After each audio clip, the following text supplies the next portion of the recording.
பழையன கழிதலும் புதியன புகுதலும் என்கிற நன்னூல் வாக்கியத்தின் அடிப்படையில் தேவையற்ற பொருட்களை வீடுகளிலிருந்து அகற்றுவதை போகி பண்டிகை தினத்தன்று செய்வது வழக்கமான ஒன்றாக இருக்கிறது.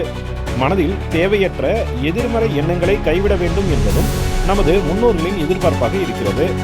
காலப்போக்கில் பண்டிகையின் அளவுகோல் மாறிவிட்ட நிலையில் வீடுகளிலிருந்து தேவையற்ற பொருட்கள் வீதிக்கு வந்துவிட்டால் அது சுற்றுச்சூழல் பிரச்சனைக்கு வழிவகுத்து விடுகிறது.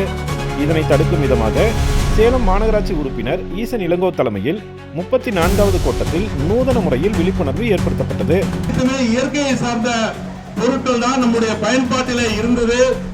ஆனால் இன்றைக்கு பிளாஸ்டிக், பாலித்தீன் என அனைத்துமே ரசாயன பொருட்களால் உருவான பொருட்களை தான் போட்டு இருக்கக்கூடிய சட்டை கூட ரசாயன நூல் இலைகளால் தான் துணிகள் கூட இன்றைக்கு தயாரிக்கப்பட்டு அதை நாம் அணிந்து கொண்டிருக்கின்றோம். அந்த துணியை எதிர்த்தால் கூட இந்த பூமியில மாசுபடும். நாங்களே உங்கள் வீட்டிற்கு அந்த பழைய பொருட்களை எல்லாம் பெற்றுக் கொள்வதற்காக வந்து கொண்டிருக்கின்றோம்.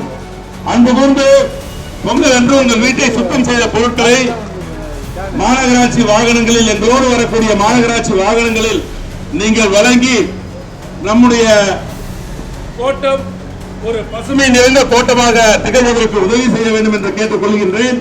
ரசாயனம் கலந்த நெகிழி பொருட்கள் உள்ளிட்டவைகளை பொது வெளிகளில் எரிப்பதால் ஏற்படும் தீமைகள் குறித்து மாட்டு வண்டியில் சென்று விழிப்புணர்வு ஏற்படுத்தப்பட்டது.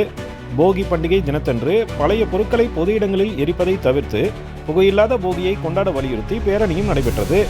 மாசில்லா போகியை கொண்டாட வலியுறுத்தி பொதுமக்களுக்கு துண்டு பிரசுரங்களும் வழங்கப்பட்டன. மக்கள் தூக்கி எறியும் பொருட்களை அவ்வாறு செய்யாமல் மாநகராட்சி தூய்மை பணியாளர்களிடம் வழங்கி பொது சுகாதாரத்தை காக்கவும் எடுத்துரைக்கப்பட்டது. இந்த பேரணியில் சமூக செயற்பாட்டாளர்கள், தூய்மை பணியாளர்கள் உள்ளிட்டோர் பங்கேற்றனர்.